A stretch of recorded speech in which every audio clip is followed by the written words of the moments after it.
está voltando, o Rei está voltando, aleluia.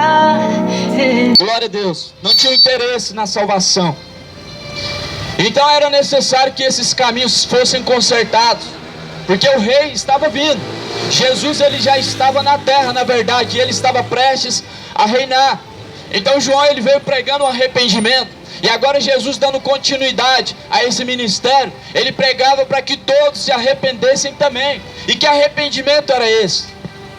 O arrependimento de todos os caminhos maus, o arrependimento de todos os terríveis pensamentos, de toda a conduta imoral, da adoração a falsos deuses. Essa geração, ela ultrapassou o limite de todas as gerações que passou nessa terra.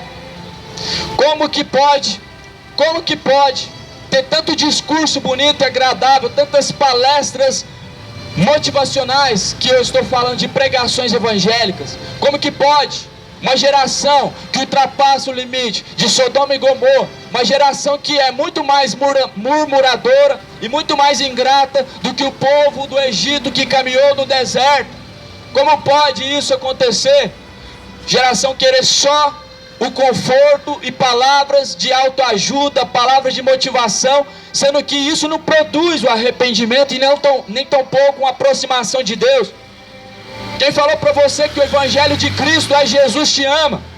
Quem falou para você que Jesus te ama muda a vida de uma pessoa? Eu me lembro que quando eu estava perdido nas drogas, não teve um crente para falar isso para mim, que Jesus me ama. Mas a minha mãe, ela falava: filho, larga isso, pois eu te amo.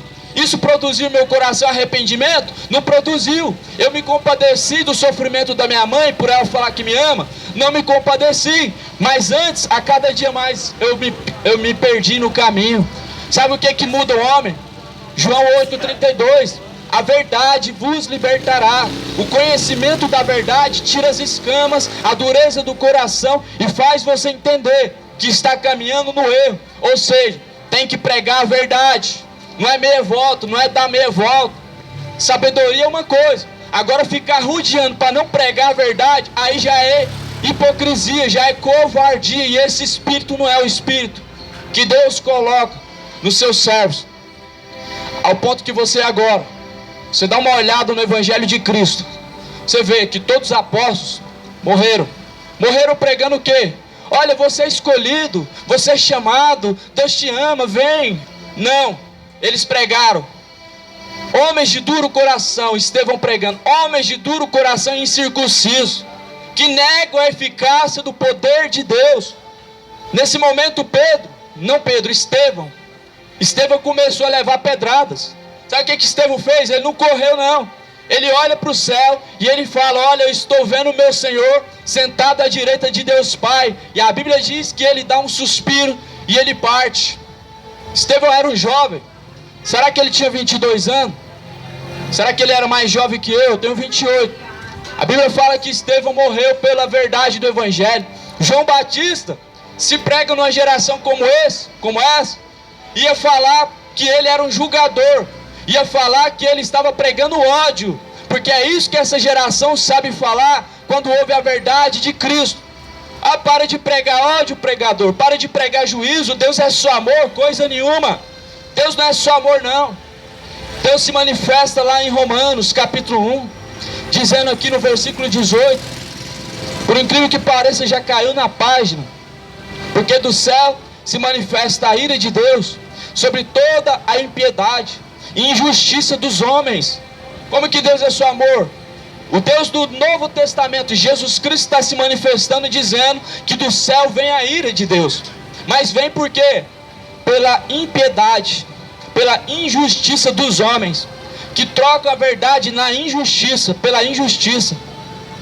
Porquanto eles, o que de Deus se pode conhecer e se manifesta, Deus não manifestou. Então o Evangelho de Cristo, realmente, ele deixou de ser pregado nesta geração. Por todos? Não, 90%.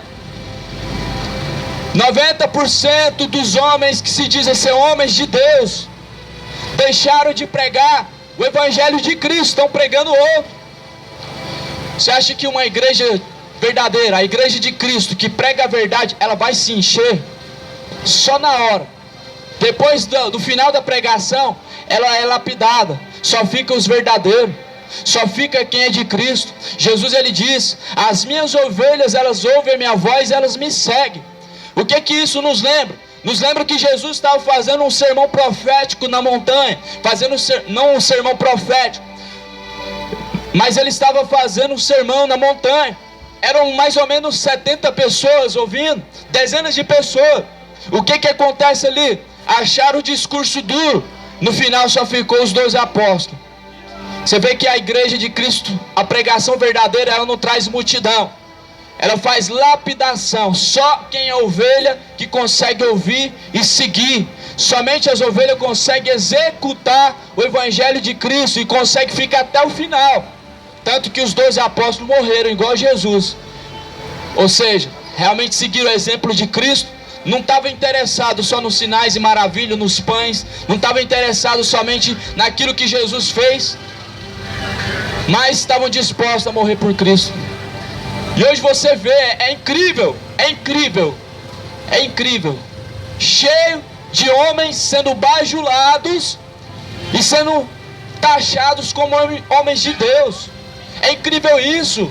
Homens ricos, famosos, e são taxados como homens de Deus. O que tem isso? Olha o que vai dizer no Evangelho de Lucas. O que tem a ver? Evangelho de Lucas está dizendo, Lucas 6, versículo 26: ai de vós, que quando ouvis, ai de vós, quando todos os homens falarem bem de vós, porque assim faziam seus pais aos falsos profetas. O que Jesus ele diz? Jesus ele está dizendo no Evangelho de Lucas: ai de vocês, quando todos os homens falarem bem de vocês, porque assim faziam os seus pais com os falsos profetas. Ou seja, é só os falsos profetas que são bajulados. Homem de Deus, ele não é bajulado, ele não é famoso, ele não é rico. Homem de Deus vive no anonimato e ganha milhares de almas, ganha centenas de almas. Homem de Deus não é famoso, não é conhecido, não anda no carro bom, não é rico, porque a Bíblia diz que esse reino da terra, ele pertence a Satanás, e o que Jesus nos oferece não é terreno, mas é celestial. Não estou falando que o homem de Deus vive na miséria, mas o homem verdadeiro de Deus, pelos seus frutos você o conhece. O que é os frutos? Jesus fala: assim como eles me perseguiram, perseguirão a vocês também. Assim como eles me odiaram e me rejeitaram, vão rejeitar vocês também. Mas os falsos profetas, eles são bajulados, eles são amados, dão autógrafo, tira foto, todo mundo quer ouvir a palavra que sai da boca deles, e as pessoas têm prazer em ajudar o falso profeta. É incrível isso. As pessoas têm prazer em tirar do seu bolso o seu dinheiro suado e entregar numa igreja rica e falar que está ajudando a obra de Deus. O que é a obra de Deus? Manutenção de templo não é obra de Deus. Comprar poltronas confortáveis e praticar o evangelho, o falso evangelho em oculto, isso não é obra de Deus. Obra de Deus não é manutenção de templos. Jesus já construiu um templo. Não é de pedra, não é de tijolo, não é de concreto, não é de madeira, não é de nada que essa terra oferece. 1 Coríntios capítulo 3 está falando acerca do verdadeiro templo de Deus. O verdadeiro templo de Deus não é o que você constrói com as suas mãos, mas o verdadeiro templo de Deus é o corpo. O corpo é a morada de Deus. O corpo é a morada. O corpo se tornou o novo templo e o último templo. E depois desse templo não se constrói mais templos. Aliás, se constrói por rebeldia, se constrói pela própria vontade, mas não pela vontade de Deus. Então em 1 Coríntios fala assim: não sabeis que vós sois a morada do Deus vivente, que vocês são o templo de Deus, que não pertence a vocês mesmos. E 1 Coríntios capítulo 6 também diz: Não sabeis vós que esse corpo é a morada do Deus vivente, e aquele que destruiu o templo também será destruído por Deus? Então o templo é o homem, ser humano, é o novo templo, último templo e único templo. Jesus, quando estava falando em Mateus, fala: olha, eu vou destruir o templo e em 3 dias eu vou levantar um novo templo. Mateus, o evangelho de Mateus, Jesus estava falando que em 3 dias construiria o novo templo. Ele construiria o novo templo. E os fariseus falaram: mas como assim? Gastamos anos e anos para construir esse templo de Israel, e agora você fala que constrói em 3 dias?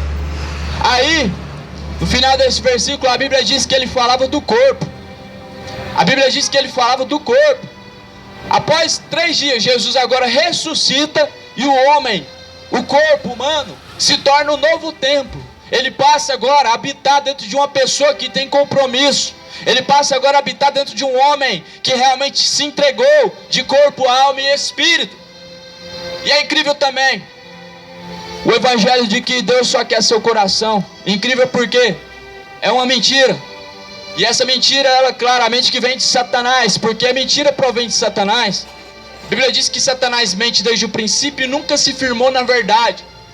Por que eu te digo que é mentira, que Deus só quer seu coração? Porque está escrito lá no evangelho de Jeremias, que está no profeta Jeremias, está escrito que o coração do homem é mais enganoso do que todas as coisas nessa terra. Como eu posso dizer que Deus quer seu coração, se o coração é mais enganoso do que tudo nessa terra? Como eu posso falar para você que Deus ele quer algo que te conduz à perdição? Como eu digo para você que o seu coração é o que importa. O que importa é você ter um coração bom. Como eu te digo isso? Sendo que o seu coração é que está te conduzindo à perdição e está te levando à ruína. Então mentiram para nós.